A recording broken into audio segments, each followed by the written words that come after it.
Hello everyone, and welcome to the Ben 10 What Ifs. So we are back with an interesting movie on what if Ben 10 unlocked the Phoenix Omnitrix, the power of eternal flames. Percy Jackson. But before we start, I just want to remind you to please subscribe to my channel and hit the like button if you enjoy my content. Let's start the story. Chapter 1. Ignition Point.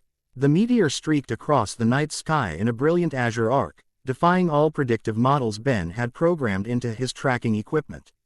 He'd expected a standard carbonaceous chondrite, perhaps with unusual mineral composition. What the instruments detected instead represented an amalgamation of elements that shouldn't exist together in nature. The spectroscopic analysis registered both familiar and impossible readings, fluctuating between recognizable patterns and data that caused his equipment to throw error messages. Ben Tennyson adjusted the collar of his weatherproof jacket against the autumn chill as he navigated the dense woodland bordering Long Island Sound.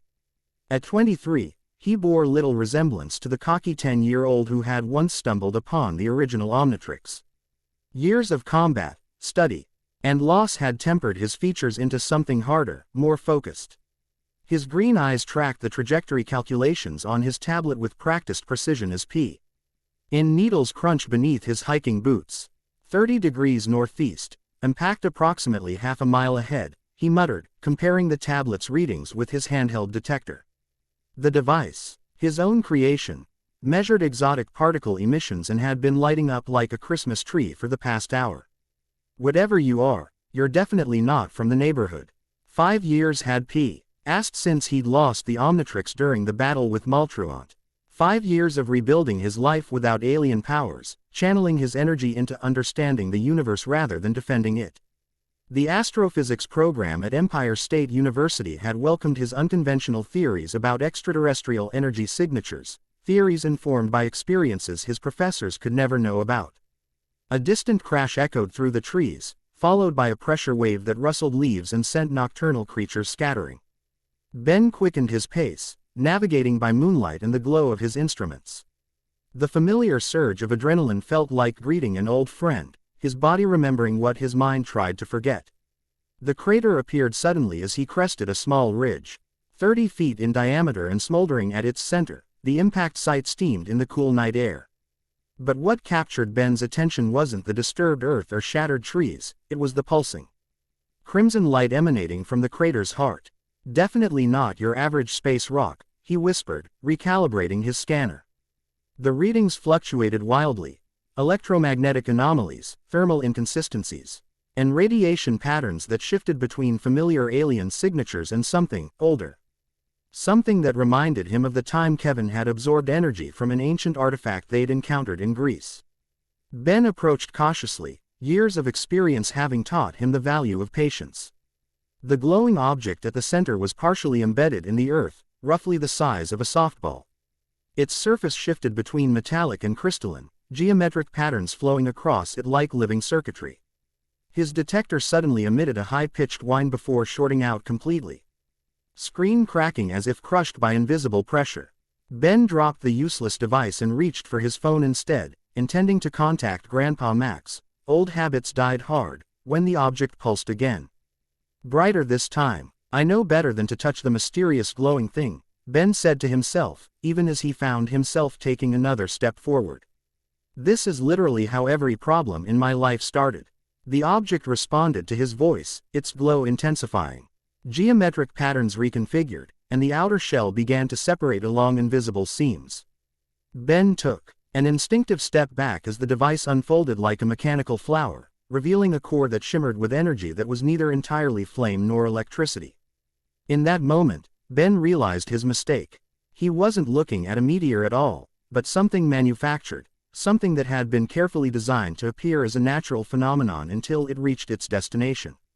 Until it reached him. Oh no, he breathed, already turning to retreat. Not again. Too late. The core erupted in a column of golden light that engulfed Ben completely. He felt the familiar sensation of alien technology scanning him, molecule by molecule, but this was different, more intense, as if the scan penetrated deeper than physical matter. For a heartbeat, he could have sworn he heard distant voices peaking in a language that sounded like a blend of ancient Greek and the harmonic tones of Galvan Prime. The light receded as quickly as it had appeared, leaving Ben momentarily blinded. When his vision cleared, he found himself staring at a device attached to his left wrist, a device that was both hauntingly familiar and utterly alien. It resembled the Omnitrix in basic structure, but whereas his creation had been predominantly green and black, this device gleamed with metallic red and gold components. The dial was inlaid with what appeared to be amber crystal, within which danced perpetual flames. The band wasn't mechanical but seemed almost organic, adjusting seamlessly to his wrist like a living thing adapting to its host. "This isn't possible," Ben murmured, turning his wrist to examine the device from all angles. Azimuth said there were no other functional Omnitrixes. This has to be something else. As if responding to his uncertainty, symbols appeared on the amber face, ANC. Iant Greek letters intertwined with Galvan script, shifting and realigning into English before his eyes. Phoenix Protocol initiated. Genetic synchronization. Complete. Initiating first transformation sequence. Wait, no. I didn't. Ben began, but the device had already activated. Unlike the original Omnitrix's mechanical dial and selection process, this transformation began organically, flames spiraling from the crystal core up his arm. The fire didn't burn. Instead, it felt like warm sunlight seeping into his very cells. The transformation was simultaneously familiar and foreign. Ben felt his body reconfiguring. But instead of the compartmentalized experience of becoming an alien while his consciousness remained unchanged, this felt like a fusion, as if something else was merging with his very identity. Where once stood a human stood something else entirely. Ben's new form towered nearly 8 feet tall, his body composed of dense volcanic rock intersected by channels of flowing magma. Unlike the pyronite form he remembered, this entity's core burned with flames that cycled through normal colors into supernatural blues and whites. Ancient symbols glowed across his chest and arms, pulsing in rhythm with the fires within. Ben raised his hands, watching as flames danced between his fingers, not wild and chaotic, but precise and controlled, responding to his thoughts with perfect fidelity. The power coursing through him felt exponentially greater than his old heat blast form, yet somehow more focused, as if guided by ancient intelligence. "This is incredible," he spoke, his voice resonating with harmonics that made the air itself vibrate. "It's like heat blast, but more. Something older." A wave of intuitive knowledge washed over him. This wasn't merely an alien form but a hybrid entity. The device had somehow combined pyronite DNA with something else, something that whispered of Olympian forges and primordial flame. The moment of wonder shattered as Ben's enhanced senses detected movement in the underbrush. He turned, flames brightening instinctively as a figure burst from the tree line, a young woman sprinting as if her life skidded to a halt at the crater's edge. Nearly losing her balance as she registered Ben's transformed state. Dressed in singed orange camp clothing partially covered by a leather tool belt and reinforced jacket, she couldn't have been older than 20. Her coppery hair was pulled back in a practical ponytail, and a smudge of soot marked one cheek. Most notably, she carried what appeared to be a celestial bronze hammer, its head glowing faintly in the darkness. "Seriously," she exclaimed, exasperation overriding fear as she assessed Ben's flaming form. "I finally make a break for it, and the first thing I run into is another fire monstrosity. The fates are literally laughing at me right now." Before Ben could respond, the ground trembled. The woman glanced over her shoulder, grip tightening on her hammer. "Look, whatever you are, I don't have time for this," she said. "Either kill me or get out of my way, because what's coming is a whole lot worse than me." "I'm not going to hurt you," Ben replied, struggling to modulate his resonant voice into something less intimidating. "What's chasing you?" The answer came not from the woman but from the forest itself as trees shattered and fell. A massive creature burst into the clearing, a chimera. But unlike any depicted in mythology textbooks, its lion head roared through a muzzle partially encased in gleaming metal, red targeting optics replacing one eye. The at head sprouting from its back bleated through cybernetic vocal enhancements, while the serpent tail hissed as it analyzed the environment through obvious technological augmentations. "That," the woman said unnecessarily, dropping into a combat stance. "And it's not alone." 2 more figures emerged from the forest, humanoid shapes in sleek tactical gear, their faces obscured by helmets that comb. In Greek design elements with advanced technology. They carried weapons that appeared to be spears but hummed with energy that made Ben's new senses prickle with warning. "Alexis Flame," one called out. Voice distorted through their helmet. "The faction requires your expertise. Your continued resistance is irrational. My continued resistance is me telling you exactly where you can shove your faction." The woman, Alexis, shot back, edging sideways to keep both the Chimera and the soldiers in view. "I'm not building weapons for you or anyone else." The soldier adjusted something on their spear. "Then we'll take what we need from your mind instead. The cybernetic extraction process has improved significantly." Ben had heard enough. He stepped forward, flames intensifying as he moved between Alexis and her pursuers. The lady said no. "I suggest you respect that decision." The Chimera's mechanical components were as targeting systems locked onto Ben. The soldiers hesitated only momentarily before the second one spoke. "Unknown fire entity. Possible class 4 elemental or divine manifestation. Capture protocol authorized." They moved with practiced coordination, the Chimera charging forward while the soldiers circled to flank. Ben reacted instinctively, channeling heat through his palms in a concentrated blast that struck the ground before the Chimera, turning soil to glass and forcing the creature to leap aside. "Behind you," Alexis shouted. Ben spun to find one soldier lunging with their spear. He caught the weapon's shaft, expecting the metal to melt in his grasp. Instead, it remained intact, growing uncomfortably cold where he touched it. "Adaptive Olympian silver," the soldier explained with obvious satisfaction. "Counters elemental abilities." Ben responded by superheating the air around them both, creating a localized pressure wave that sent the soldier flying backward. "Good thing I'm not just elemental, then." The second soldier fired something from a wrist-mounted launcher, a net composed of interlocking energy filaments that expanded in midair. Ben recalled similar containment technology from his plumber days and responded accordingly, concentrating his flames into a narrow, intensely hot beam that severed the net's control node. Meanwhile, Alexis was holding her own against the Chimera with surprising skill. Her hammer struck with precision, targeting joints where metal met flesh. When the serpent tail lunged, she ducked and struck its mechanical segments, causing visible malfunctions. "The optics," she called to Ben without looking. "Hit the targeting system on the lion head." Ben redirected his attention, focusing a concentrated heat beam on the creature's mechanical eye. The precision required was far beyond what his old heat blast form could manage. But this new transformation responded with surgical accuracy. The optic exploded in a shower of sparks, sending the Chimera into a frenzy of confused roars. One of the soldiers had regained their footing and was adjusting settings on their armor, activating mythic suppressors. A wave of energy pulsed outward, and Ben felt a momentary weakening, as if part of his power had been muffled. The pyronite aspects remained unaffected, but whatever else comprised this form flickered like a candle in wind. "Interesting," the soldier commented. "Hybrid entity confirmed. Adjusting parameters." Ben decided to end this before they could adapt further.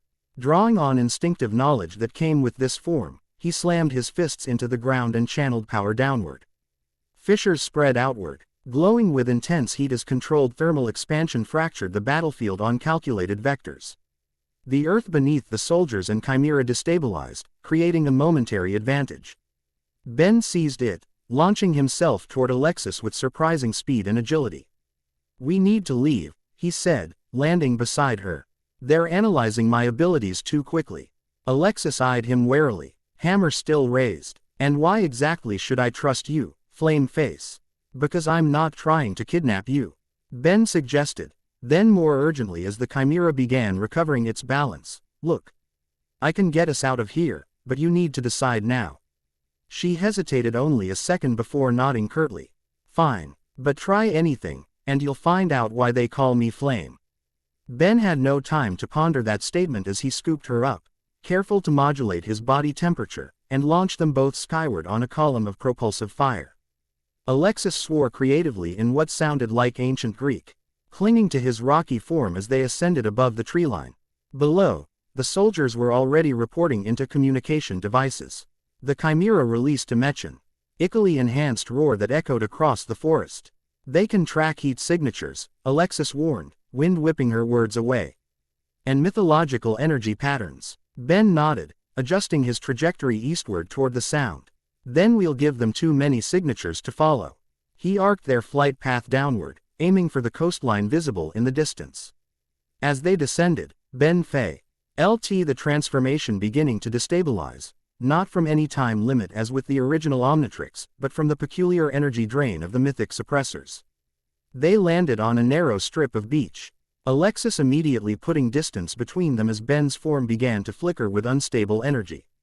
"What's happening to you?" she demanded, hammer raised defensively. "I think," Ben began, the transformation collapsed before he could finish, flames receding into his body as he returned to human form in a flash of golden light. He staggered slightly, the transition leaving him momentarily disoriented. Alexis's eyes widened as she took in his human appearance. "You're just a guy. I thought you were some kind of fire spirit or minor god." Ben straightened, assessing himself quickly for any residual effects. The device on his wrist pulsed with subdued amber light, symbols scrolling across its face too rapidly to read. "I'm Ben Tennyson," he said, extending his hand before hinking better of it and dropping it awkwardly. "And until about 10 minutes ago, I was just an astrophysics graduate unusual meteor." Alexis lowered her hammer slightly but remained wary. "Alexis Flame, daughter of Hephaestus. And I'm pretty sure whatever just happened violated at least 3 ancient laws and probably a few modern physics principles." "Daughter of Hephaestus, as in the Greek god?" Ben asked, pieces clicking into place. The bronze hammer, the references to mythic energy. "That would explain why those soldiers mentioned Olympian silver." "Yeah, welcome to my world," Alexis replied dryly. "Though the tech they're using is definitely not standard issue for monsters or demigods. The integration of divine metals with cybernetics is," she caught herself, shaking her head.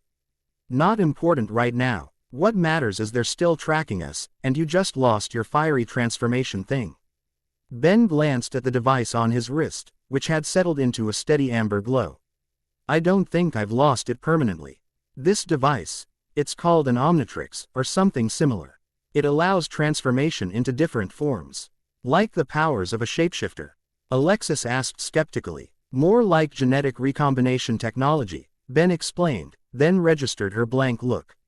"Advanced alien tech." To his surprise, Alexis didn't dismiss this claim outright. Instead, she moved closer to examine the device, professional curiosity overriding caution. "Alien tech that interfaces with Greek fire and divine energy," she murmured, studying the symbols etched into the device's surface. "That's not supposed to be possible. The divine and the cosmic operate on different fundamental principles. Apparently someone forgot to tell this thing that," Ben replied, pping the face of the device experimentally. Unlike the original Omnitrix, it didn't respond with a holographic interface. "I've encountered alien technology before, but this is different. It feels almost alive." Alexis reached toward it then hesitated, looking to Ben for permission. When he nodded, she gently touched the device's surface with calloused fingertips. The amber crystal pulsed brighter at her contact, and she jerked her hand back in surprise. "It recognized me," she said, a hint of wonder breaking through her guarded expression. "Or at least, it recognized something in my blood. That's divine recognition programming. We use similar principles in Cabin 9 for authentication." Before Ben could ask what Cabin 9 meant, a distant roar echoed across the water. They both turned to see lights moving through the forest toward the beach. "They're using the Chimera to track our scent now," Alexis said, shouldering her hammer. "We need to move." "Any suggestions?" Ben asked, eyes on the device that showed no signs of recharging quickly. Alexis scanned the shoreline, tactical assessment replacing fear. "Water will mask our scent temporarily. We need to head along the coast. Find somewhere to regroup and figure out what that thing on your wrist actually is." She paused, studying him with renewed intensity. "You said you've encountered alien technology before. Not just some random graduate student, are you?" Ben offered a rueful smile. "It's a long story. Short version. I used to have a device similar to this one. Spent my teenage years fighting aliens and saving the world. And now I study unusual energy signatures and pretend I'm normal," Ben admitted. "At least until tonight." Something like recognition flickered in Alexis's eyes. "Yeah, I know something about trying to outrun what you are. She gestured toward the water. Come on, hero. Let's see if we can avoid getting dissected by the faction tonight. They moved into the shallows, keeping to knee-deep water as they headed north along the coastline. The autumn night had grown colder, and Ben found himself wishing for even a fraction of the warmth his transformed state had generated. So, he began conversationally, keeping his voice low, daughter of Hephaestus. That explains the hammer and the engineering talk. I'm guessing those faction guys are after your technical expertise. Alexis navigated around a partially submerged rock before answering. They're after anyone with specialized abilities or knowledge. The faction emerged about 2 years ago, a splinter group that believes demigods should use their powers to control mortals rather than hide from them. When traditional recruitment failed, they started using force and the cybernetic enhancements. That's newer, she admitted. Concern evident, and much more sophisticated than anything I've seen before. Someone's supplying them with technology that shouldn't exist, at least not on Earth. Ben absorbed this, connecting it with his own experiences. When I was active with the plumbers. The what now? Intergalactic Peacekeeping Force, Ben explained. Earth division disguised as plumbers. Anyway, we occasionally encountered hybrid technology, alien tech repurposed by humans. It never ended well. Alexis snorted. Understatement. Mix divine crafting with technology, and you're basically asking for a catastrophe. There's a reason my father's forges and modern electronics don't play well together. They continued in silence for several minutes, putting distance between themselves and their pursuers. The Phoenix Omnitrix, as Ben had begun thinking of it, pulsed occasionally but showed no signs of immediate reactivation. You mentioned camp, Ben said eventually. I'm guessing that's some kind of demigod headquarters. Quote, Camp Half-Blood, Alexis confirmed reluctantly.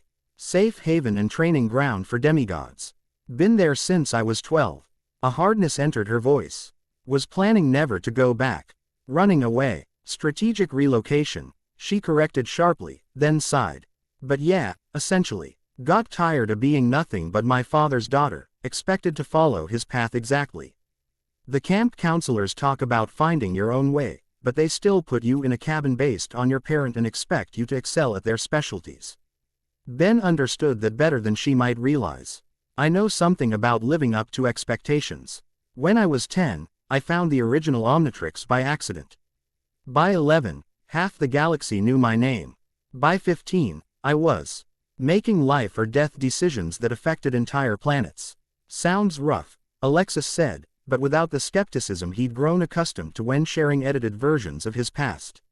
It was, Ben admitted. But what was harder was losing it all. The Omnitrix was removed 5 years ago. Went from being the most powerful person in 3 sectors to just Ben Tennyson, college student with weird gaps in his resume. Alexis waited around a fallen tree partially submerged in the water. So tonight must be quite the homecoming. Ben glanced at the device on his wrist. More like opening a door I thought was closed forever. And finding something very different on the other side. They rounded a small peninsula, and Alexis suddenly raised her hand in warning. Ben froze, following her gaze. To a faint light ahead, a small cabin nestled among the trees near the shore, windows glowing warmly against the darkness. Mortal or divine? Ben whispered. Alexis studied the structure, eyes narrowing. Neither. That's a safe house. One of Hermes's waypoints for travelers. See the caduceus carved beside the door. Ben could just make out the symbol from their position. Is it actually safe? Safer than the beach, Alexis decided. Hermes's protection prevents direct violence under his roof. It won't stop them from finding us eventually, but it might buy us time to figure out that device. They approached cautiously, emerging from the water onto a narrow stretch of pebbly shore. The cabin appeared modest, a single-room structure with a small porch. As they drew closer, Ben noticed tional symbols carved into the doorframe and shutters, glowing faintly with the same golden energy he'd seen in his transformation. Alexis placed her palm against the door, murmuring something in ancient Greek. The symbols flared briefly before the door but comfortable interior. A small fireplace, 2 beds, a table with chairs, and basic supplies. Offerings in the bowl by the door, Alexis instructed, stepping inside. Hermes doesn't ask much, but hospitality has rules. Ben checked his pockets, finding only his wallet. He extracted a $5 bill and placed it in the ceramic bowl beside the door. The money vanished instantly, the bowl briefly glowing with satisfaction. "That should cover us for a few hours," Alexis said, placing her hammer on the table and removing her tool belt. "Now, let's see what we're dealing with." She gestured for Ben to sit, pulling her chair close to examine the device on his wrist. Ben noticed for the first time that her fingers bore numerous SMALL scars, the marks of someone who worked regularly with fire and metal. "You said this is called an Omnitrix?" she asked, producing a small magnifying lens from her belt.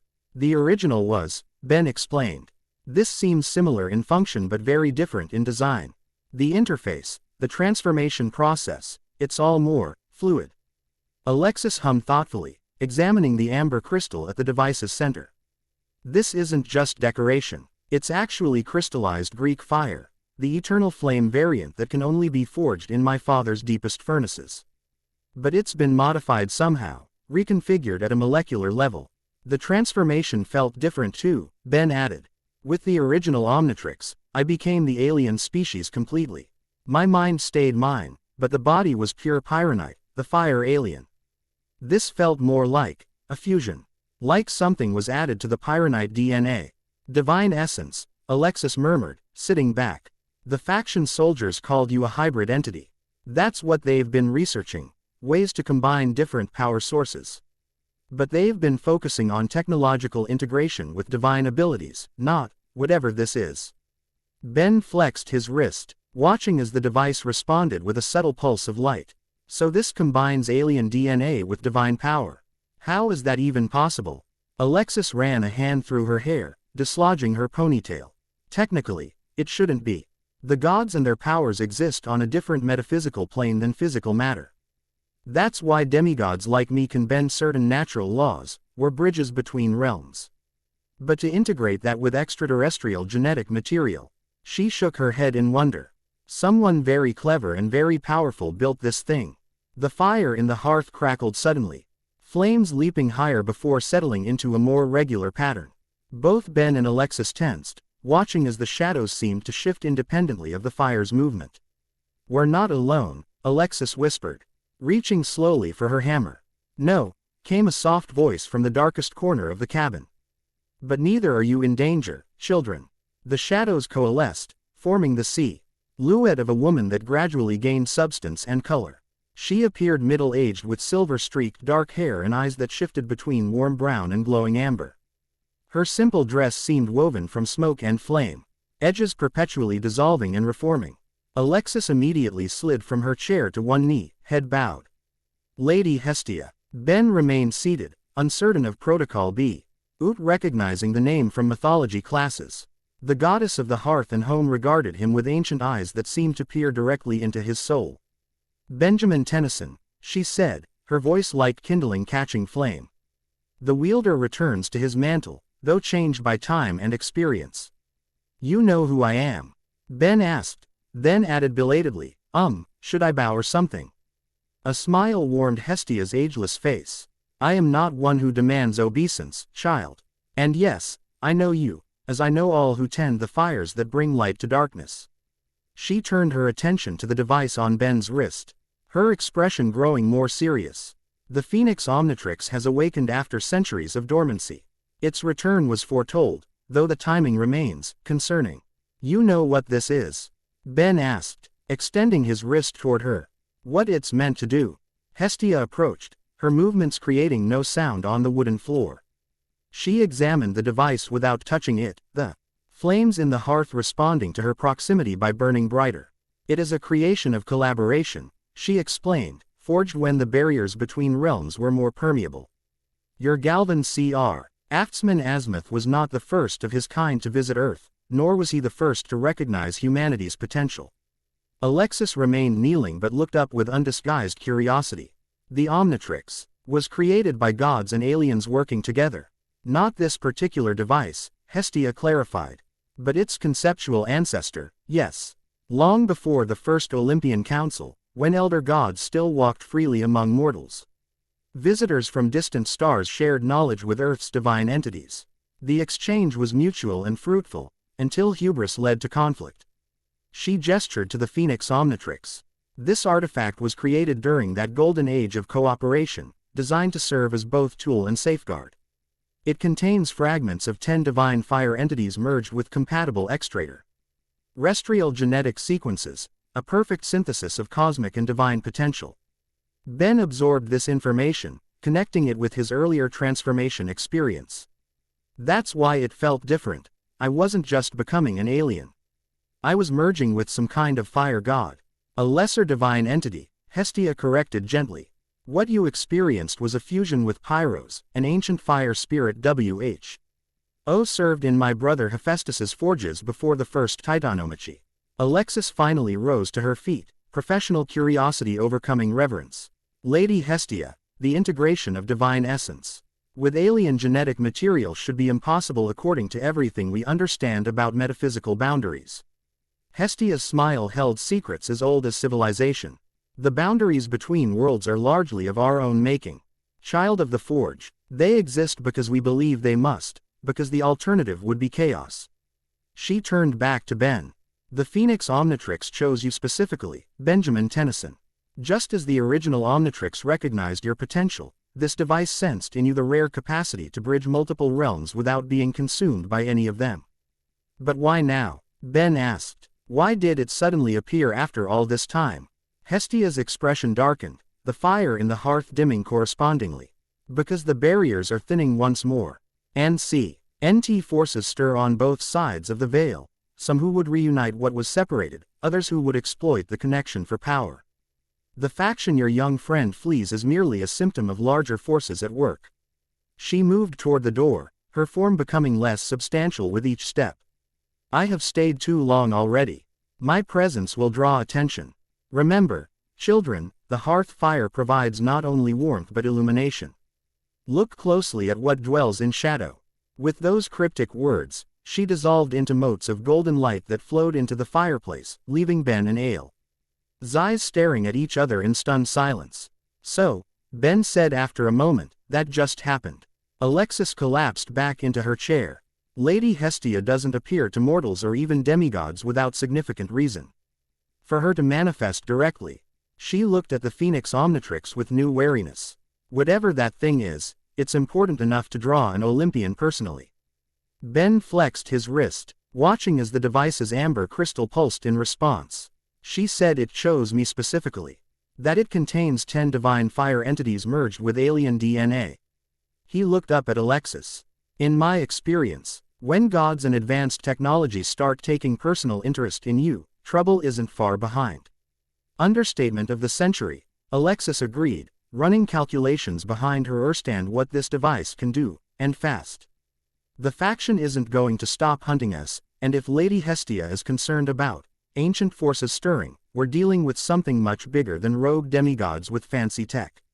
Ben nodded, decision crystallizing. First step is figuring out these transformations. If this Phoenix Omnitrix works anything like the original, each form will have different abilities and limitations. And we need to determine how the divine components interact with the alien genetic material, Alexis added, professional enthusiasm breaking through her caution. E-energy signatures alone could revolutionize our understanding of cross-realm physics. Always the engineer, Ben observed with a small smile. Alexis straightened defensively. It's not just academic interest. If we understand how it works, we might figure out why the faction wants this technology so badly, and how to stop them from getting it. Ben raised his hands in surrender. I wasn't criticizing. Actually, I'm glad to have someone who understands the technical aspects. My cousin Gwen was always the one who figured out how things worked while he flexed his hand, hit things. Effective division of labor, Alexis said with the ghost of a smile, before her expression turned serious again. We should rest while we can. Hermes's protection will hold until dawn, but after that, we'll need to move quickly. Ben nodded, feeling the weight of the day's events settling on his shoulders. He moved to one of the beds, sitting on the edge as he continued to study the device. The amber crystal pulsed with a steady rhythm now, almost like a heartbeat. Hey, Alexis, he asked as she began arranging her own makeshift bed. What did you mean earlier when you said, "They call me Flame"? Is that just because of your last name, or? A genuine smile crossed her face for the first time since they'd met, quick and sharp like a spark from a forge.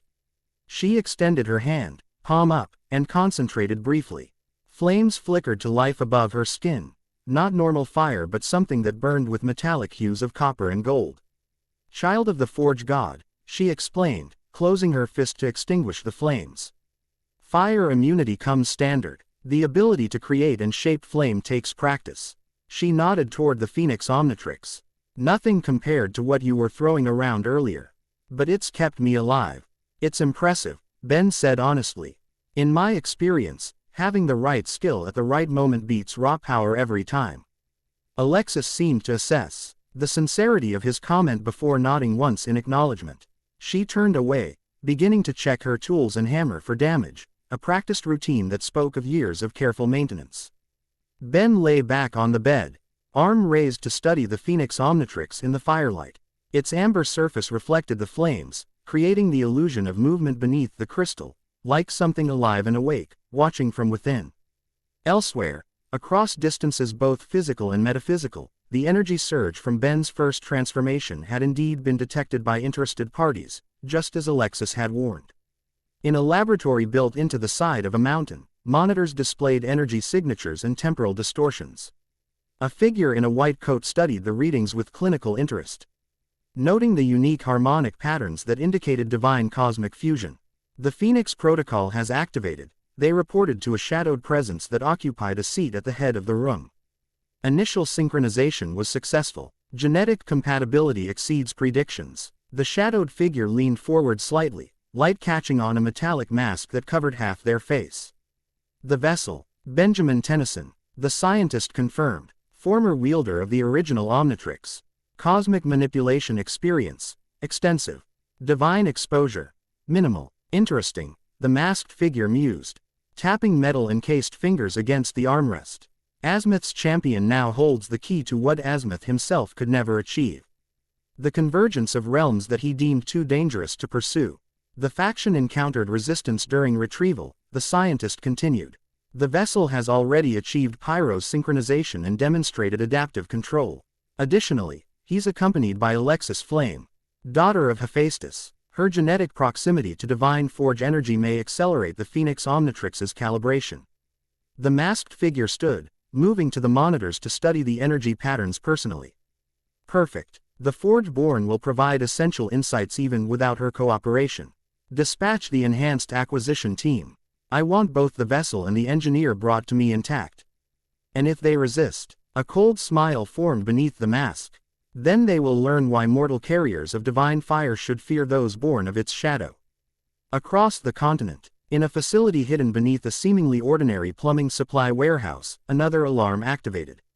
Max Tennyson moved with surprising speed for his age, recognizing energy patterns he hadn't seen in 5 years. Omnitrix signature detected, the plumber computer announced. Unknown variant. Location: Long Island Sound region. Max studied the readings, noting the anomalous energy fluctuations that accompanied the familiar pattern. That's not possible, he murmured. The Omnitrix was destroyed during the Maltruant incident. He activated the secure communication system, entering an encryption code known to only 3 people on Earth. Gwen, Kevin, we have a situation. I'm picking up Omnitrix energy signatures from the East Coast. But there's something else mixed in, something I've never seen before. As he waited for a response, Max pulled up additional sensor data, his expression growing increasingly concerned as he identified elements that shouldn't exist together. Alien technology signatures intermingled with energy patterns the plumbers classified as extra-dimensional anomalies, their official designation for divine manifestations they pretended not to understand. Ben, he said quietly to himself, what have you gotten yourself into this time? And in the depths of Olympus, not the tourist-accessible mountain in Greece but the true seat of divine power that existed adjacent to mortal reality. A council convened in emergency session. The Phoenix Protocol was never meant to be activated, Zeus thundered, lightning crackling around his throne. That project was abandoned for good reason. Hephaestus stroked his beard thoughtfully, fingers leaving small scorch marks. Yet it has found a wielder, and one with prior experience containing multiple forms of power. Perhaps this is not coincidence but necessity. Athena's cool voice cut through the debate. The timing aligns with the prophecy. When cosmic fire meets divine flame, the veil between worlds grows thin again. My daughter is with him, Hephaestus noted, eyes flaring with protective concern. She fled her duties at camp, but perhaps fate has guided her to a greater purpose. Apollo leaned forward, unusually serious. The phoenix rises when transformation is required. Not merely of its wielder, but of the very barriers between realms. The question is not whether this was meant to happen, but whether we are prepared for what follows. Zeus slammed his fist against his throne's armrest, sending sparks cascading to the floor. Prepared or not, it comes. The ancient compact is in motion once more. We must act decisively. Hestia, who rarely spoke at council but commanded attention when she did, looked into the central hearth fire. Within its depths, images formed, Ben examining the phoenix Omnitrix. Alexis sleeping fitfully, enemies gathering in the darkness. The wielder has returned, she said softly, but the path ahead remains unwritten. The fire may consume or illuminate, that choice belongs not to us, but to them. In the small cabin by Long Island Sound, Ben Tennyson finally drifted into uneasy sleep, the PNG against his wrist like a second heartbeat. In his dreams, voices whispered in languages both ancient and alien, speaking of convergence, awakening, and fire that could either destroy worlds or forge them anew. The first transformation had been activated. 9 more awaited discovery. Chapter 1 End Chapter 2, Sparks and Embers. Dawn broke reluctantly over Long Island Sound, pale fingers of light stretching across water still shrouded in mist. Ben woke instantly, years of combat reflexes yanking him from sleep at the first hint of sunlight through the cabin's small window. The phoenix Omnitrix pulsed against his skin, warmer than his body temperature, yet somehow comfortable. As though it had already adapted to his physiology during the night. Across the room, Alexis sat cross-legged on the floor, disassembling and cleaning her hammer with practiced precision. She hadn't slept. You know, Ben said, voice still rough with sleep, generally the whole point of a safe house is getting some rest. Alexis didn't look up from her work. Quote, sleep is overrated when multiple organizations want to dissect you. Or me. Or that thing on your wrist. Her hands moved with mechanical efficiency, each tool extracted and returned to her belt with balletic grace. Besides, someone needed to watch for trouble. And was there any? Nothing direct. She finally met his eyes. But something circled the cabin 3 times around 3 a.m. Couldn't see it clearly, just shadows moving against shadows. Hermes's protections held. Ben swung his legs over the side of the bed, studying the device that had irreversibly altered his life's trajectory once again. In the morning light, the amber crystal seemed more translucent, the eternal flames within moving with purpose rather than chaos. We need answers, he said simply. Agreed. Alexis reassembled her hammer with a final twist. The celestial bronze head locking into place with a soft click. Which is why I've been sitting here for hours trying to come up with an alternative to what I'm about to suggest. And that is, she grimaced, the expression transforming her features from merely serious to actively pained. We need to go to Camp Half-Blood. The place you were running away from when we met. Ben clarified. The very same. She stood in a single fluid motion, securing the hammer to her belt. Specifically, we need the archives and the tech division. If anyone has information about divine cosmic hybrid artifacts, it'll be Chiron or the Athena cabin. Ben nodded, respecting her obvious discomfort but recognizing the necessity. Will they help us, even with you being, what did you call it? Strategically relocated. A ghost of a smile touched her lips before vanishing. Camp Half-Blood protects demigods first, asks questions later. Even runaways. She glanced meaningfully at the phoenix Omnitrix. Though that thing might complicate matters. The camp has strict protocols about unknown magical items crossing the boundary. It's not exactly magical, Ben pointed out. More like extremely advanced technology interfacing with divine energy. To most at camp, that distinction won't matter. Alexis gathered her few belongings. The good news is the tech division operates with more flexibility. They've been researching the intersection between divine artifacts and modern technology for years. Ben followed her lead, checking his own limited possessions: phone, dead, wallet, keys. And the mysterious device now seemingly permanently attached to his wrist. So what's our approach? Front door, back door, tunneling in from below. Direct but discreet, Alexis decided. I know routes into camp that bypass the main entrance. If we time it right, we can reach the tech bunker without dealing with the camp administration first. You really don't want to face your siblings, do you? Ben observed quietly. Alexis stiffened, her back to him as she adjusted her tool belt. It's complicated. Usually is with family, Ben agreed, not pushing further. Lead the way, Flame. They exited the cabin after leaving additional offerings in Hermes's bowl, Ben's watch and Alexis's bronze dagger, silently acknowledging that the god's protection had likely saved their lives. Outside, the morning air carried autumn's crisp promise, the Long Island landscape transformed in daylight. What had seemed threatening forest in darkness revealed itself as surprisingly beautiful woodland. Leaves turning golden and crimson with the season. Alexis oriented herself quickly, pointing inland. Camp's about 3 miles that direction. We'll need to swing north first to avoid regular patrols. Expecting trouble from your own people? Ben asked as they set off through the underbrush. Camp Half-Blood is safe for demigods, Alexis explained, navigating with practiced ease. But safety requires vigilance. After the Titan and Giant wars, security was enhanced significantly. Boundary patrols, early warning systems, magical surveillance, the works. Sounds intense for a summer camp. Summer camp with combat training, magical weapons, and teenagers with divine powers. Alexis ducked under a low-hanging branch. The Ares cabin alone causes enough property damage to bankrupt a small country. They hiked in companionable silence for nearly an hour, making good progress through terrain that would have been challenging for most hikers. Ben found himself initiating Alexis's woodland skills. She moved with efficient precision, wasting no energy while maintaining a pace that covered ground quickly. So, Ben ventured as they paused near a small stream to refill water bottles. Daughter of Hephaestus. That explains the technical aptitude and fire abilities. What else comes with the package?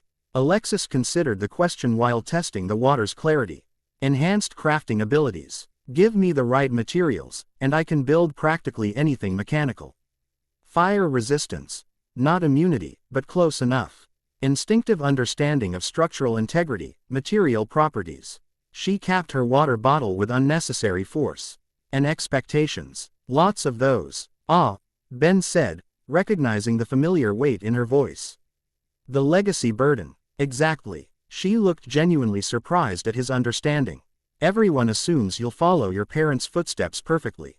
Build magnificent weapons, create automatons, work the forges. And I can do all that. I'm actually really good at it. But you want to be defined by your choices, not your heritage, Ben finished. Trust me, I understand completely. Try being the kid no. WN across 3 galaxies is hero of the universe, before you're old enough to drive. Alexis's expression softened marginally. Must have made dating awkward. You have no idea. Ben laughed softly. Either they were intimidated, starstruck, or trying to kill me. Sometimes all 3. A comfortable silence fell as they continued walking, the terrain gradually changing as they approached the camp's outer boundaries. Ben noticed subtle signs of cultivation. Certain plants arranged too perfectly to be natural, stone markers with ancient symbols partially hidden by vegetation. We're close, Alexis confirmed. Noticing his observation, camp's boundary magic keeps mortals out and monsters at bay. It also obscures the approach, makes directions confusing unless you know the markers. Sheila D them toward a seemingly impenetrable thicket of thorny bushes, then knelt to reveal a narrow tunnel obscured by foliage. Maintenance access, she explained. Hephaestus cabin built these to serve the boundary defenses without disrupting camp activities. Only cabin counselors know about them. And you were a counselor, Ben deduced. Senior engineer, she corrected, a hint of pride breaking through her reticence. Youngest in 50 years. Part of why leaving was so. She trailed off, then refocused. We'll need to crawl for about 30 feet. The tunnel will scan your genetic signature. Don't worry if it feels weird. The system's designed to distinguish between mortals, demigod. Other entities, Ben repeated. That would be me, I guess. Actually, the system would register you as mortal if not for that device. Alexis said, gesturing to the Phoenix Omnitrix. It's what you're carrying that makes you interesting. The tunnel proved narrower than it appeared, forcing them to crawl on hands and knees through darkness that smelled of earth and ozone. Ben felt subtle vibrations as they passed certain points, the scanning systems Alexis had mentioned, presumably. The Phoenix Omnitrix responded to each scan with pulses of warmth, as if communicating with the camp's security systems in some silent dialogue. Finally, the tunnel widened into a small chamber dominated by a bronze door inset with glowing symbols. Alexis placed her palm against a central panel, which illuminated with golden light. Alexis Flame, Cabin 9, Authorization Theta 73 Epsilon, she recited formally. Then, with clear reluctance, +1 visitor. Clearance requested for Tech Division access only. The door hummed, symbols rearranging themselves before it swung inward silently. Fancy, Ben commented as they stepped through. Practical, Alexis corrected. The camp combines ancient methods with modern innovations. Celestial bronze circuitry, mystical programming algorithms, divine authentication protocols. It's actually brilliant engineering. They emerged into what appeared to be a maintenance shed filled with tools and equipment. Through its windows, Ben caught his RST glimpse of Camp Half-Blood, and found himself momentarily speechless. The valley below them stretched toward Long Island Sound, filled with a collection of buildings that defied conventional architecture. Greco-Roman structures stood alongside modern facilities, the entire complex arranged around a central green where dozens of teenagers engaged in activities ranging from archery to what appeared to be chariot racing. Beyond the main campus lay strawberry fields, a dense forest, and a glittering blue lake. "Welcome to Camp Half-Blood," Alexis said with complex emotions coloring her voice. "Home to the children of the gods. Training ground for heroes, and general collection point for divine misfits." "It's not what I expected," Ben admitted, taking in details that challenged his conception of mythology. A climbing wall that appeared to be flowing with actual lava, winged horses circling above a stable, satyrs tending gardens with teenagers in orange t-shirts. "The Tech Division is there." Alexis pointed to a modern-looking bunker partially embedded in a hillside, set apart from the main campus. "If we move along the tree line, we should reach it without attracting too much attention." They exited the shed, keeping to the perimeter of the camp as Alexis had suggested. Ben noticed her tension increasing with every step deeper into the camp, her shoulders rigid and eyes constantly scanning for familiar faces. "So this Tech Division," Ben said, attempting to distract her. "What exactly do they do?" Alexis seemed grateful for the topic. "Research, primarily. Exploring the intersection between divine powers and modern technology. Most demigods can't use cell phones without attracting monsters, but the Tech Division has developed workarounds, mystically shielded electronics, divine-compatible interfaces. That sort of thing, and they might know something about this." Ben raised his wrist, the Phoenix Omnitrix catching morning sunlight and refracting it in impossible patterns. "If anyone at camp would, it's them," Alexis confirmed. "They've been studying cosmic divine interactions ever since." She stopped abruptly, both speaking and walking. Ben nearly collided with her. "Since what?" Alexis shook her head. "Not my story to tell. Let's just say Camp Half-Blood has had previous encounters with beings that weren't from Greek mythology." They continued toward the bunker, successfully avoiding the main camp areas. As they approached, Ben noticed the structure's unusual design. What had appeared modern from a distance revealed itself as a sophisticated blend of ancient and advanced architecture.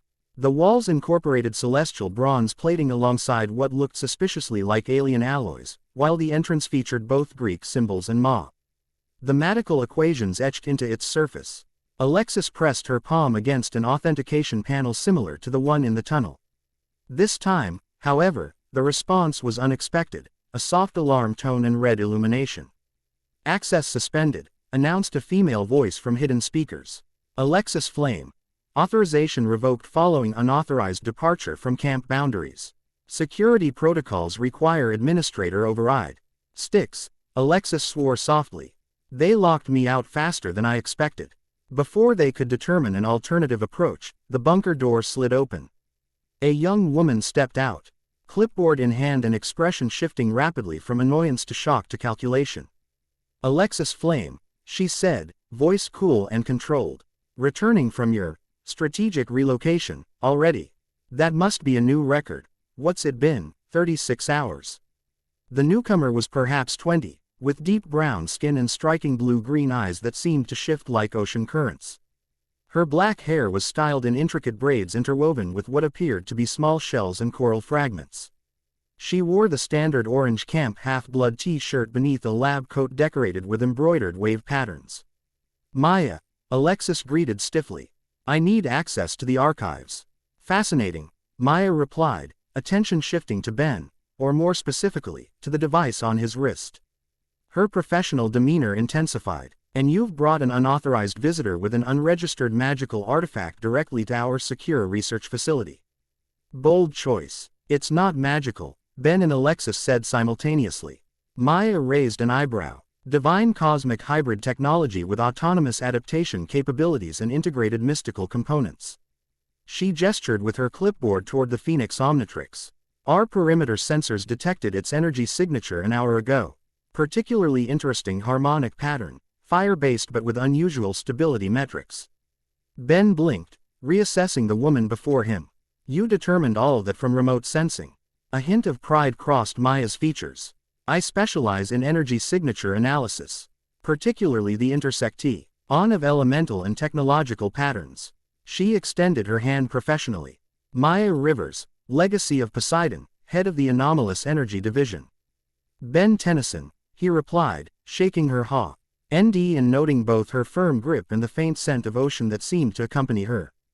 "Former wielder of the Omnitrix, current, whatever this is." "Omnitrix." Maya's scientific interest visibly intensified. "The extraterrestrial transformation device. That was you. You know about the Omnitrix?"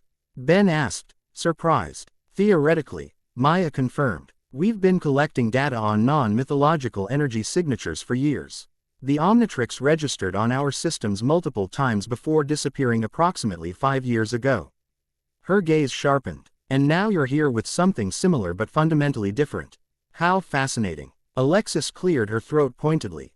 "As riveting as this scientific meet-cute is, we have more immediate concerns. The faction is hunting both Ben and the device. They sent enhanced retrieval units after us last night." Maya's expression sobered immediately. "Enhanced how?" "Cybernetically modified chimera," Alexis reported clinically. Quote, "Soldiers with adaptive Olympian silver weapons and mythic suppressors. Technology that shouldn't exist. You should have led with that information," Maya said, professional mask firmly back in place. She tapped a security code into a panel beside the door. "Both of you, inside. Now." The interior of the tech bunker belied its relatively modest exterior. The facility extended deep into the hillside. Revealing multiple levels of research SP meant that blended magical and technological elements seamlessly. Transparent screens displayed data in both ancient Greek and complex mathematical formulas, while workstations featured components that hummed with power sources clearly not connected to conventional electricity. Maya led them past curious researchers, a mix of older teenagers and young adults who regarded Alexis with expressions ranging from surprise to disapproval, toward a secure section at the rear of the facility. She placed her palm against another authentication panel, this one featuring a trident symbol. "Override access. Rivers, Maya. Research Priority Alpha. Authorization Neptune Delta 7. The door unlocked with a soft hiss of hydraulics, revealing a specialized labo. Radary dominated by a central analysis platform surrounded by monitoring equipment. The walls featured diagrams of energy patterns labeled in both Greek and English, including several that Ben recognized as alien in origin. "This is our secure assessment lab," Maya explained, activating systems with practiced efficiency. "Mystically shielded and isolated from external detection. If the faction is tracking your energy signature, they won't penetrate these defenses." "Impressive setup," Ben commented, genuinely meaning it. "Necessity," Maya replied simply. "After the celestial incursion 3 years ago, we had to enhance our capabilities considerably." Ben caught Alexis's eye, mouthing, "Celestial incursion," but receiving only a subtle head shake in response. Maya gestured to the central platform. "I need to analyze that device properly. Full spectral assessment, harmonic resonance mapping, divine attribution tracing. Will you consent to scanning? Ben hesitated, years of experience making him cautious about unknown procedures involving the Omnitrix, or its successor. Non-invasive only, he stipulated. Nothing that attempts to remove or deactivate it. Of course, Maya agreed immediately. Observational protocols only. Though I'd like samples of your baseline biometrics for comparison purposes. That's reasonable, Ben conceded, stepping onto the platform.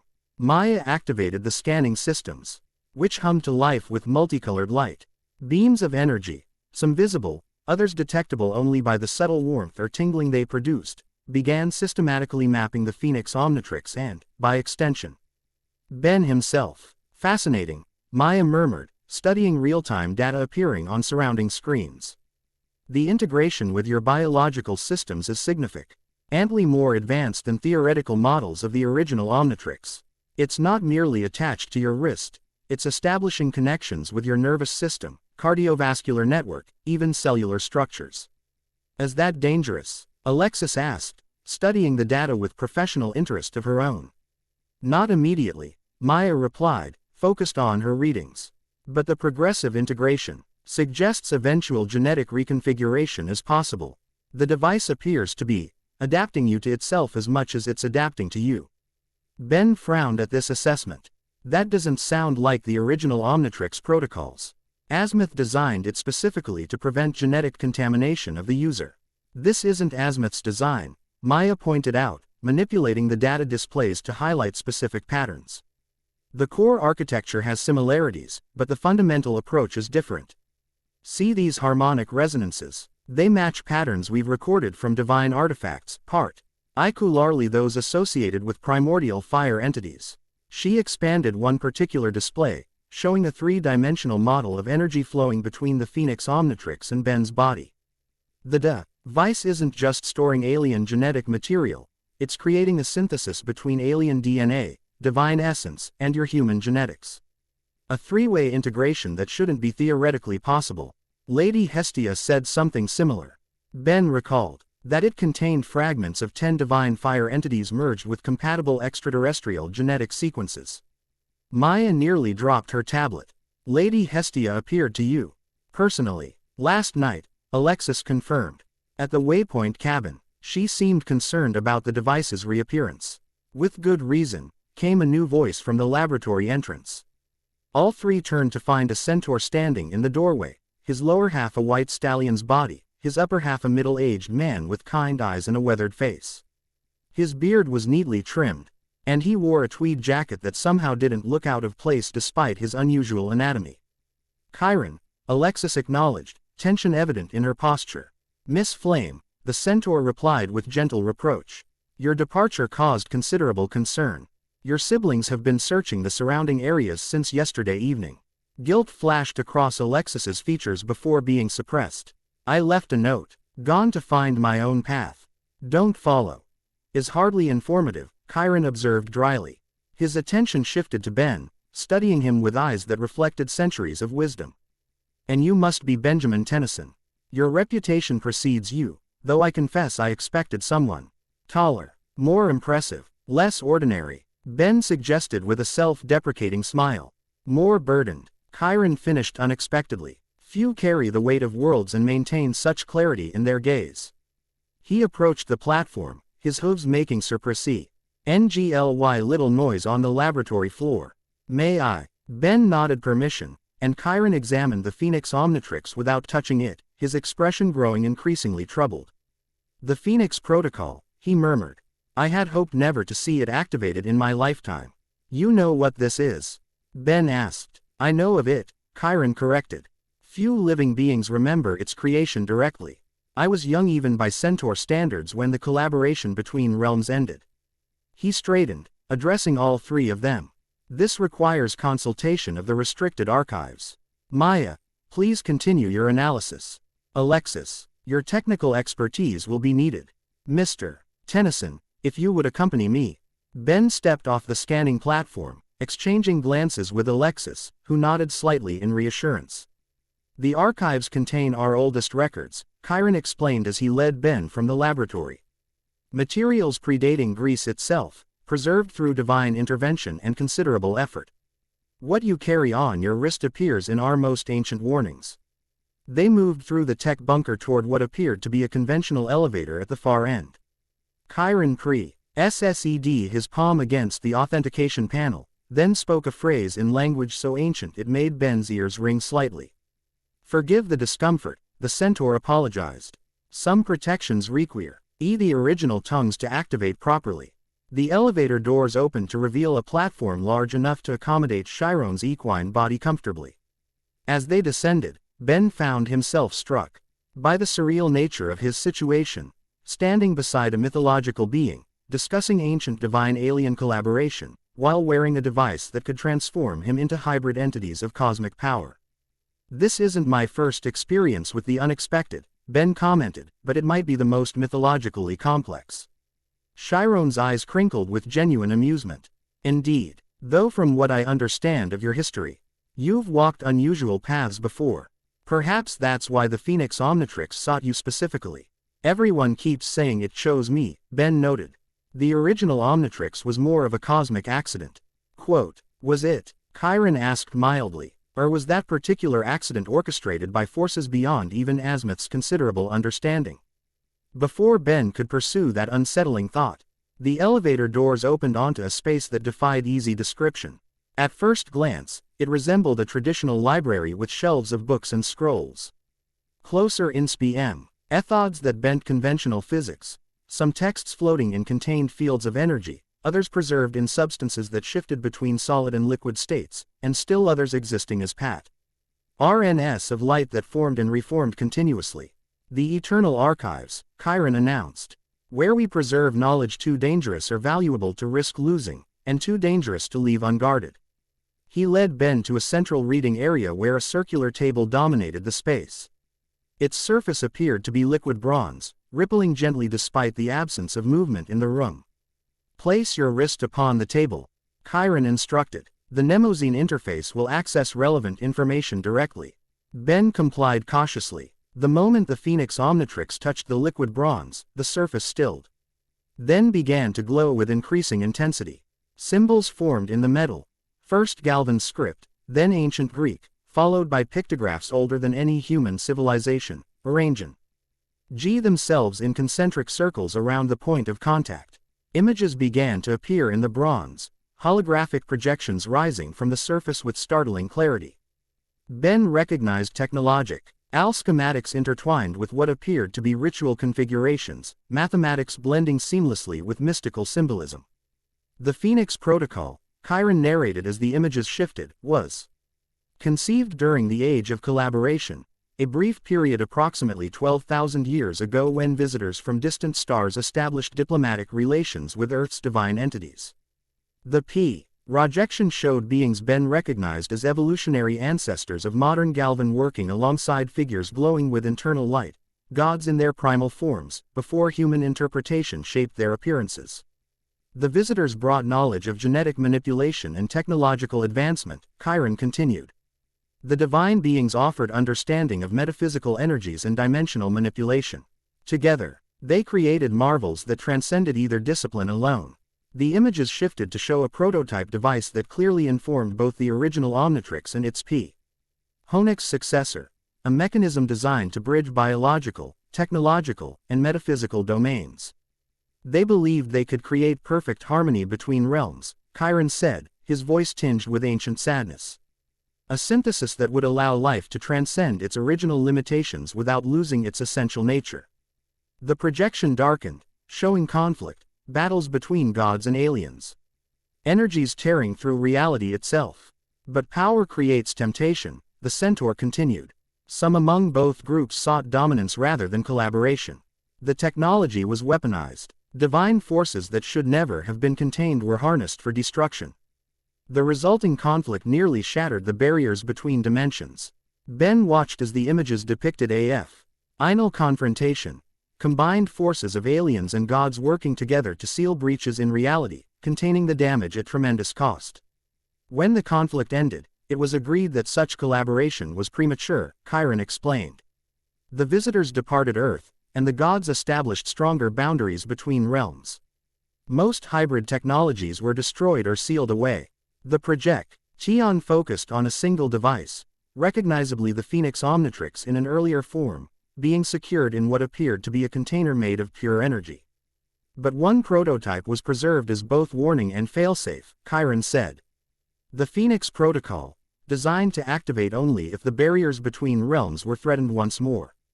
It would seek a worthy wielder capable of navigating multiple realities without being consumed by any of them. The projection faded, leaving the bronze surface reflective once more. Ben withdrew his wrist, processing the significance of what he'd witnessed. So this thing activated because these barriers are becoming unstable again? He asked. Chiron nodded gravely. The signs have been present for some time. Increased interaction between pantheons, dimensional anomalies, entities crossing boundaries that should be impermeable. The celestial incursion 3 years ago was perhaps the most dramatic indication. What exactly was this celestial incursion? Ben asked. Alexis and Maya both mentioned it but wouldn't elaborate. Chiron considered his response carefully. A being from beyond conventional space-time attempted to establish a permanent foothold in our reality. It was neither god nor alien as we understand those categories, something older and less defined. Camp Half-Blood, working with certain extraterrestrial allies, managed to repel the entity. But not before it revealed uncomfortable truths about the nature of our separate domains. And you think whatever's happening now is connected? The Phoenix Omnitrix's activation suggests as much, Chiron confirmed. It was designed to respond specifically to threats that transcend conventional boundaries, dangers that can neither be classified as purely divine nor purely cosmic. A distant alarm sounded, interrupting their conversation. Chiron's expression sharpened as he accessed a communication device partially concealed in his tweed jacket. Report, he commanded. All academic gentleness replaced by battlefield authority. Perimeter breach in 3 sectors, came Maya's urgent voice. Energy signatures match faction technology but with significantly enhanced power readings. They've penetrated the outer defensive layers already. Casualties? Chiron asked tersely. None yet. We've evacuated the younger campers to the safe bunkers. Combat-ready units are deploying, but... Maya hesitated. Sir, they're specifically targeting the tech division. Precision strikes, coordinated approach. They know exactly what they're looking for. Chiron's gaze locked with Ben's. The Phoenix Omnitrix. They tracked it despite our shielding. Or they have a source inside the camp, Ben suggested grimly, combat instincts reactivating. Either way, I need to help. This is my responsibility. The archives have direct access to all camp sectors, Chiron said, moving toward a previously unnoticed doorway. We can reach the tech division faster this way. They urged from a hidden entrance near the rear of the tech bunker to find organized chaos unfolding. Maya was coordinating defense teams, older campers wielding an assortment of weapons from traditional GR designs to modified modern equivalents. Alexis worked frantically at a control station, reinforcing the bunker's shields as alarms blared throughout the facility. Breach imminent in Sectors 7 and 12, someone called out. They're using focused divine energy to disrupt the barrier harmonics.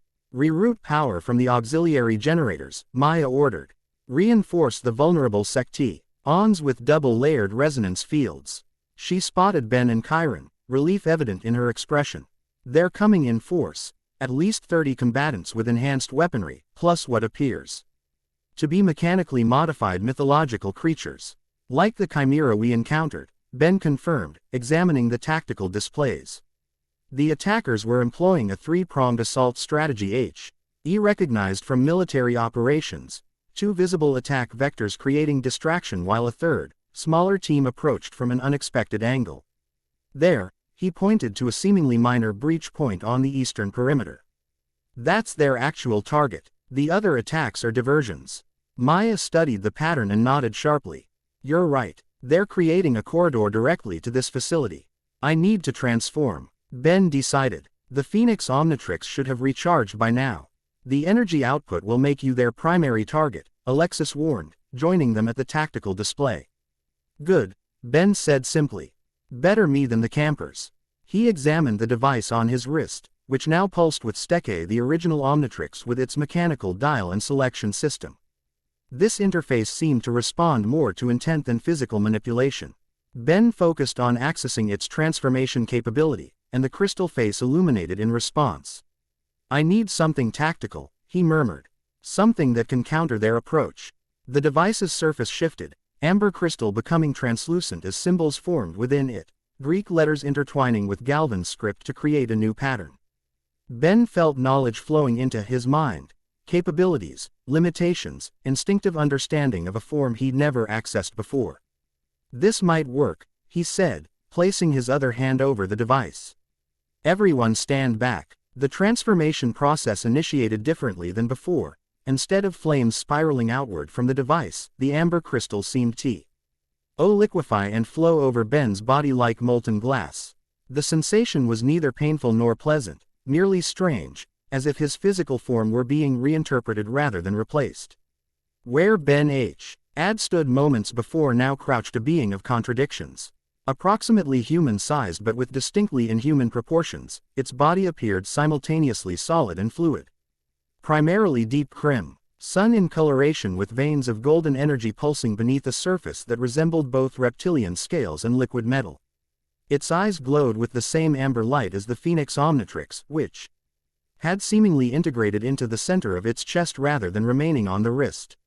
"Salamander," Ben's transformed voice announced, the sound resonant yet somehow distant, as if coming from multiple points simultaneously.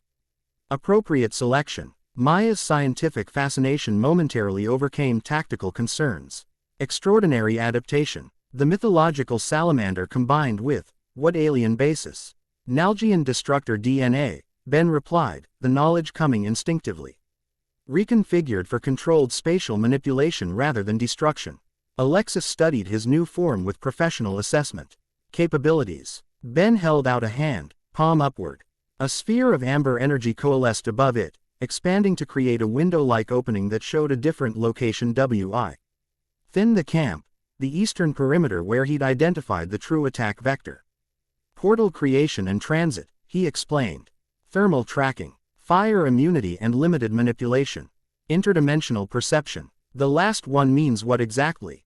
Maya asked. I can see where the barriers between realms are thinnest, Ben clarified, his transformed senses detecting vulnerabilities in reality itself, places where divine and mortal worlds overlapped imperfectly, including where our attackers are creating artificial breaches.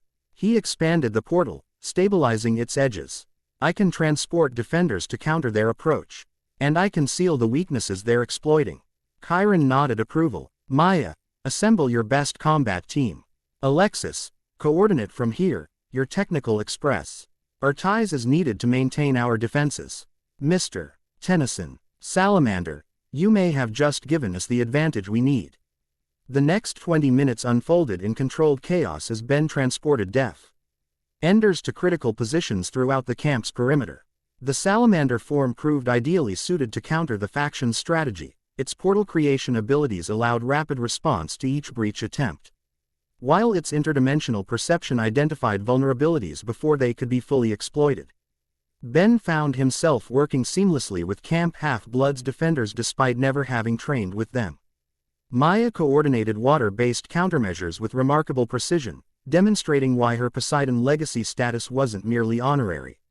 She manipulated nearby water sources to create barriers that disrupted the faction's energy weapons, her movements displaying years of disciplined practice. Through the communication system, Alexis provided technical support, identifying weaknesses in enemy equipment and suggesting countermeasures based on her engineering knowledge. Her expertise proved particularly valuable when the faction deployed devices designed to disrupt divine energies. Those are harmonic disruptors, her voice came through the tactical comms. They're targeting the divine components of your transformation. Maintain distance or they'll force a reversion. Ben acknowledged the warning, adapting his strategy accordingly. The salamander form allowed him to engage from multiple positions simultaneously, opening smaller portals to launch counterattacks while remaining physically distant from the disruptors.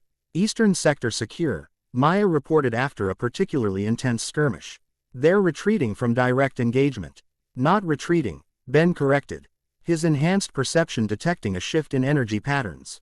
Regrouping. They're consolidating forces for a focused assault. He created a larger portal, showing the faction foe RCES converging toward what appeared to be a natural hill near the camp's northern boundary. Their movements had become more coordinated, suggesting centralized command had taken direct control. That location, Chiron observed with concern. It's directly above the junction point for our defensive ley lines. If they disrupt that nexus, the entire perimeter could collapse, Maya realized, already signaling her teams to redeploy. Ben studied the tactical situation with both human strategic thinking and the salamander's interdimensional awareness. They're creating a diversion. Their primar Y objective remains the tech bunker and the Phoenix Omnitrix. He expanded his perception further, searching for additional threats, and detected something unexpected approaching from above. An energy signature unlike anything in the current conflict, descending rapidly from the upper atmosphere. New contact, he announced. Aerial approach, non-terrestrial origin. Alexis's voice came through with alarm. Reinforcements for the faction. Negative, Ben replied, analyzing the signature. Different energy pattern entirely. Advanced propulsion technology, controlled descent trajectory. Whoever they are, they're not trying to hide their approach. The unidentified object became visible to conventional perception, a sleek craft of unmistakably alien design, its hull composed of materials that shifted colors like oil on water. It decelerated with impossible precision, hovering momentarily above the central green before setting down with barely a whisper of displaced air. Combat temper, airily paused on both sides as attention shifted to this unexpected arrival. The craft's hull reconfigured, sections sliding apart to create an elegant gangway that extended to the ground. A single figure descended, humanoid but clearly not human, with proportions too perfect to be natural and skin that glowed subtly from within. Dressed in what appeared to be formal diplomatic attire combining riggy D-structural elements with flowing fabrics, the newcomer moved with liquid grace that suggested either evolved physiology or subtle anti-gravity assistance. Attention, the figure announced, voice modulated to carry precisely the necessary distance without seeming to shout. This is Ambassador Zara Quasar of the Celestial Conclave, Andromeda Diplomatic Corps. I claim jurisdictional authority Interstellar Treaty 5479 Delta regarding the retrieval of technological artifacts of Lumina origin. The faction forces hesitated, clearly not having anticipated this development. Ben maintained is salamander form but created a portal allowing him to observe the situation more closely while remaining at his tactical position. The technology you seek to acquire, Zara Quasar continued, addressing the faction directly, incorporates proprietary Lumina metaphasic resonance patterns protected under galactic copyright for 23,000 cycles. Your attempts to appropriate it constitute a Class 2 violation of interstellar salvage regulations. That's pected, Maya murmured, having joined Ben at his observation point. Diplomatic intervention, Ben noted with grudging respect. She's asserting legal claims to prevent immediate conflict. Chiron approached the ambassador with formal caution, maintaining protocol despite the unusual circumstances. Greetings, Ambassador Quasar. Camp Half-Blood acknowledges your arrival, though we must note that advance notification of extraterrestrial diplomatic missions is customarily required. Circumstances necessitated expedition, Zara replied, her attention shifting immediately to the portal through which Ben observed. Her eyes, entirely silver with no visible iris or pupil, widened slightly. The Phoenix Protocol has Ulrea dye-initiated bond transformation sequences. Fascinating and concerning. The faction commander, a figure in enhanced armor with a helmet that concealed their features entirely, stepped forward from their consolidated forces. The artifact in question incorporates divine components of terrestrial origin. Your claim of jurisdiction is invalid, Ambassador. A matter for arbitration, Zara countered smoothly. The Celestial Conclave proposes immediate cessation of hostilities and establishment of neutral evaluation protocols.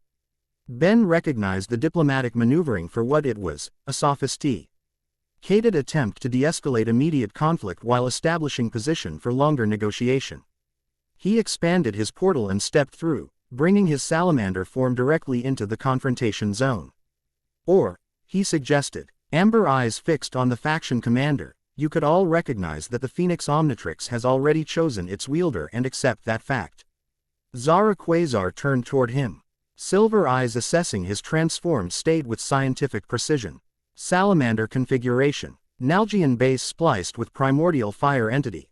Second-tier transformation sequence. Her formal diplomatic tone shifted to something more personally interested.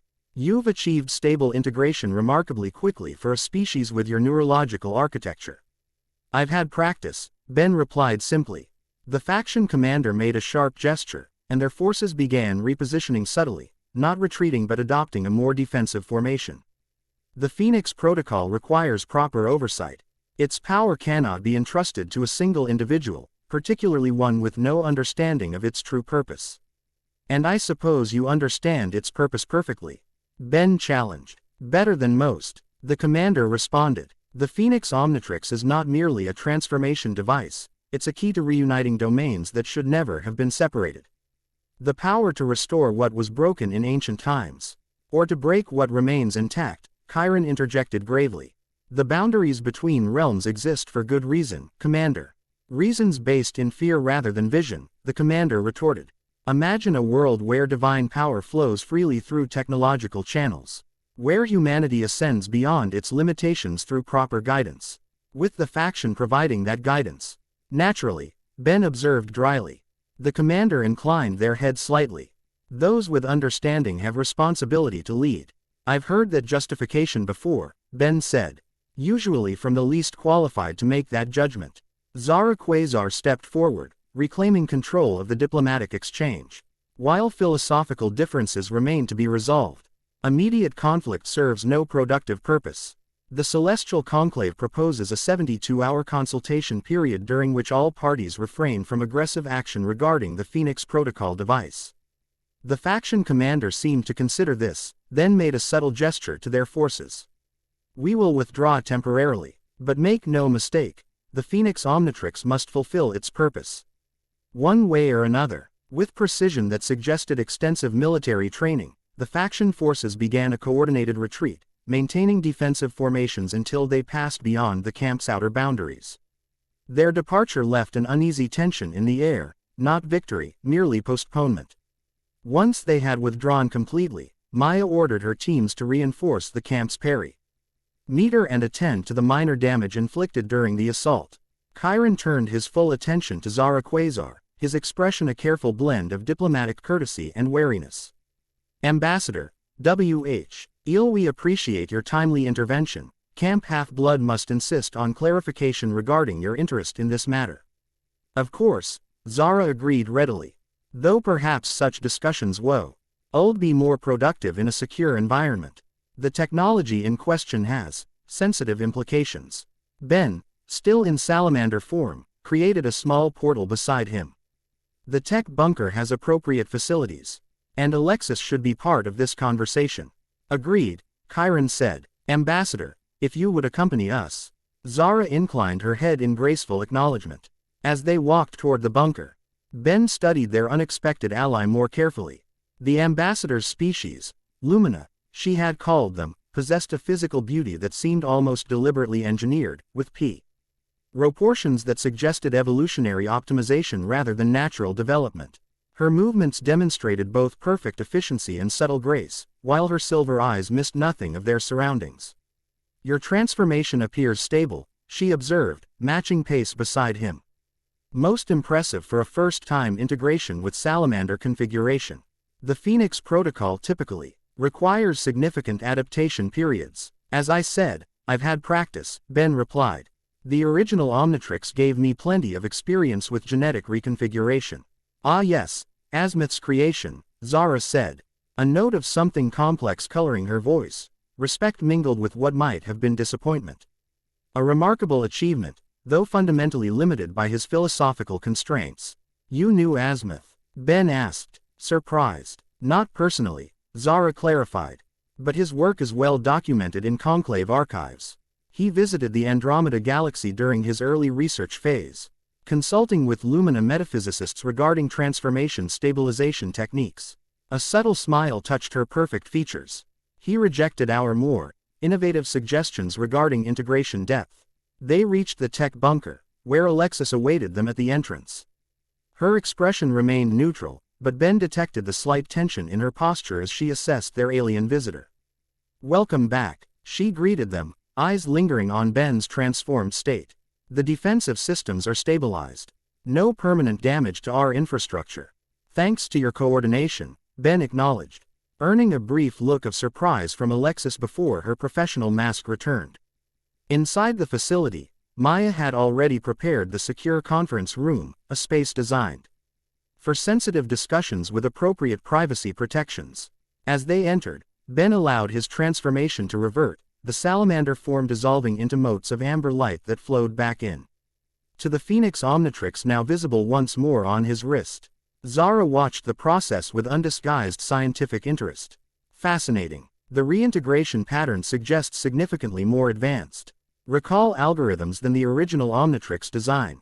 Almost organic in its fluid dynamics. Ambassador Quasar, Chiron began formally once they were all seated. "Perhaps you could explain precisely what the Celestial Conclave is and its interest in the Phoenix Omnitrix." Zara straightened, adopting what was clearly a diplomatic posture. The Celestial Conclave represents an alliance of species from the Andromeda Galaxy who share common interests in metaphysical engineering, the science of integrating consciousness, technology, and energy patterns beyond conventional physics. She gestured elegantly toward. "That device represents the most successful collaboration between my ancestors, the Lumina, and entities from your world that you classify as divine. It was created approximately 12,000 of your years ago, during what your records call the Age of Collaboration. So your people were the aliens who worked with the gods," Alexis surmised. "One of several species," Zara confirmed. "Though the Lumina contributed the critical metaphasic resonance technology that allows stable integration between different realities. And now you want it back," Ben stated flatly. Zara's expression shifted subtly, something like regret crossing her perfect features. "The situation is more complex than simple reclamation. The Phoenix Protocol was designed with specific activation parameters. The fact that it has become active now, after millennia of dormancy, indicates a critical threat to reality boundaries. The barriers between realms are weakening," Maya said, connecting pieces of information. "That's what our readings have been showing for months. Increasing overlap between divine and mortal domains, unusual energy signatures at convergence points." "Precisely," Zara agreed, "and not limited to Earth. Throughout multiple galaxies, the fundamental boundaries between different planes of existence are showing signs of instability.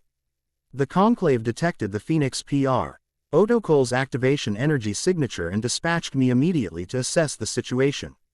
"What exactly does the Conclave want?" Ben asked directly. "The Phoenix Omnitrix." "Me, both." Zara met his gaze with silver eyes that revealed nothing. "Ideally, cooperation. The device has bonded with you. Attempting forced separation would likely destroy both. What we seek is understanding of why it activated now, and coordination regarding its use moving forward." "Convenient," Alexis said skeptically. "Just when the faction attacks trying to claim the device, an alien diplomat arrives claiming ancient rights to it." "Your suspicion is reasonable," Zara acknowledged without offense. "Though I would point out that my intervention prevented immediate conflict rather than escalating it." "True," Chiron conceded, "and the faction's retreat suggests they recognize your authority, or at least consider you a significant complication to their plans." Ben studied the Phoenix Omnitrix thoughtfully. "What happens if the barriers between realms continue to weaken? What's the actual threat?" Zara and Chiron exchanged glances, a moment of unexpected understanding between extraterrestrial diplomat and mythological teacher. "Convergence cascade," Zara said gravely. "Reality domains that were never meant to fully interact begin collapsing into one another. Divine power unleashed in mortal realms without traditional constraints.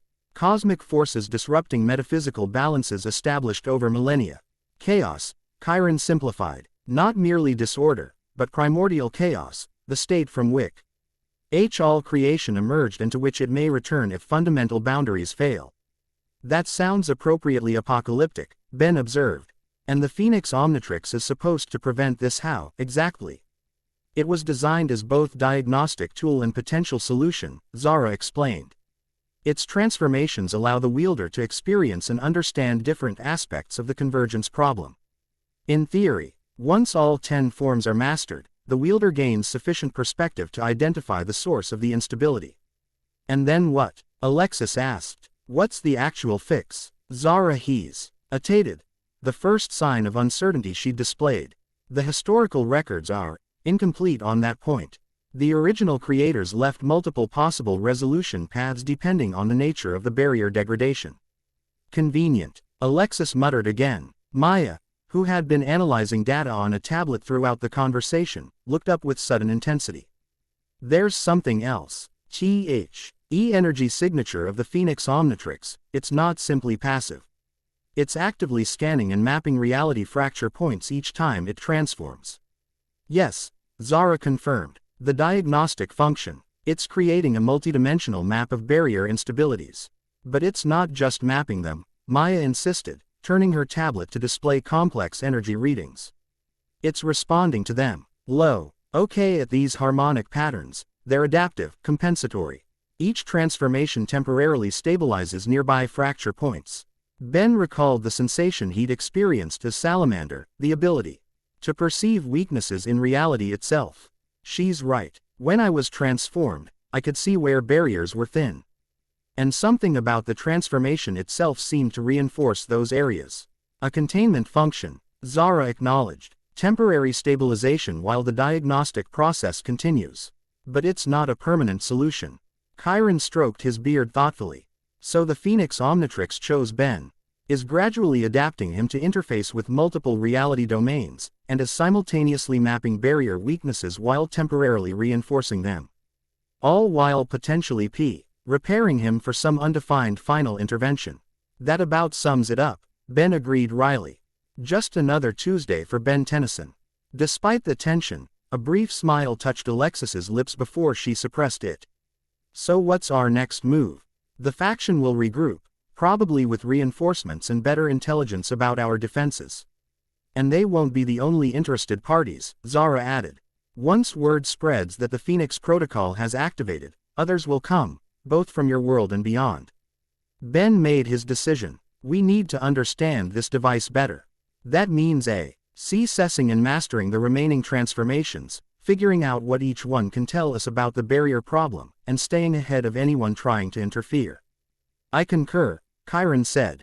Cam, P. Half-Blood will provide security and research support. Maya, your team should continue analyzing the energy signatures and mapping correlation points with known reality fluctuations. Alexis, Ben turned to the daughter of Hephaestus.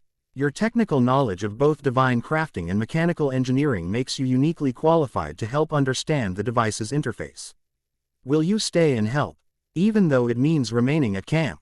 Alexis hesitated, internal conflict evident in her expression. Finally, she nodded once, decisively. For this, yes, but on my terms. I work with the tech division directly, not through Cabin 9 channels. Agreed, Chiron said immediately, recognizing both the concession and its importance. Ambassador Quasar, Ben addressed the Lumina diplomat. The Celestial Conclave clearly has knowledge we need. But I want to be absolutely clear. The Phoenix Omnitrix stays with me, and decisions about its use remain mine unless convincingly proven otherwise. Zara studied him with those unreadable silver eyes before inclining her head slightly. The Conclave recognizes your bond right as current wielder. We seek partnership, not control. My WL edge and resources are at your disposal while we work to understand the convergence threat. Then we have an alliance, Chiron concluded. Temporary but necessary. As the meeting concluded and Hay prepared to establish more detailed plans, Ben found himself momentarily alone with Alexis near one of the laboratory workstations. She was already examining technical readouts from the Phoenix Omnitrix's energy signature. Her focus absolute. Thank you, Ben said quietly, for staying. I know it wasn't an easy decision. Alexis glanced up, her expression guarded but not hostile. Don't thank me yet, Tennyson. We still don't know what we're really dealing with, or who we can actually trust. Healthy skepticism, Ben acknowledged. But for what it's worth, your expertise has already saved lives today. The way you coordinated the defensive systems, identified vulnerabilities in the faction's equipment, it was impressive. A hint of color touched for she looked back to her work. Just doing what I'm good at. Which is exactly what you were running from, Ben observed gently. Her hands stilled on the workstation. It's not the work I object to. It's being defined solely by it. Being Alexis Flame, daughter of Hephaestus, engineer extraordinaire, and nothing else. I understand that better than most, Ben said. For years, I was just the kid with the Omnitrix. People saw the device, not me. Sometimes I didn't know where it ended and I began. And now you've got another one, Alexis pointed out, nodding toward the Phoenix Omnitrix. Voluntary return to the role you escaped. Maybe, Ben conceded. Or maybe this time it's different because I'm different. 5 years without powers taught me who Ben Tennyson is without the Omnitrix. Now I can choose to use this one without losing myself in it. Alexis considered this, then offered a slight but genuine smile. Unexpected wisdom from someone who referred to himself in the third person during battle. Old habits, Ben grinned. Though in my defense, announcing transformation names helps me mentally separate their abilities in combat situations. If you say so, Salamander, she teased, returning to her work with renewed focus. Across the laboratory, Maya and Zara were engaged in intense discussion over energy signature analysis, their initial wariness evolving into professional respect as they discovered shared scientific language despite their different backgrounds. Chiron observed the developing dynamics with quiet assessment, his centuries of experience recognizing the formation of bonds that might prove critical in the challenges ahead. Ben watched them all, feeling the weight of the Phoenix Omnitrix on his wrist, not as a burden but as a responsibility freely accepted. Whatever was weakening, the barriers between realms represented a threat beyond any single domain. Addressing it would require precisely this kind of collaboration across traditional boundaries. 8 more transformations to discover, he murmured to himself. 8 more pieces of the puzzle. The Phoenix Omnitrix pulsed once in apparent agreement, its amber crystal momentarily brightening as if in anticipation of the journey ahead. Chapter 2 End. The end. I hope you enjoyed this episode. Remember to subscribe and like this video. See you in the next video.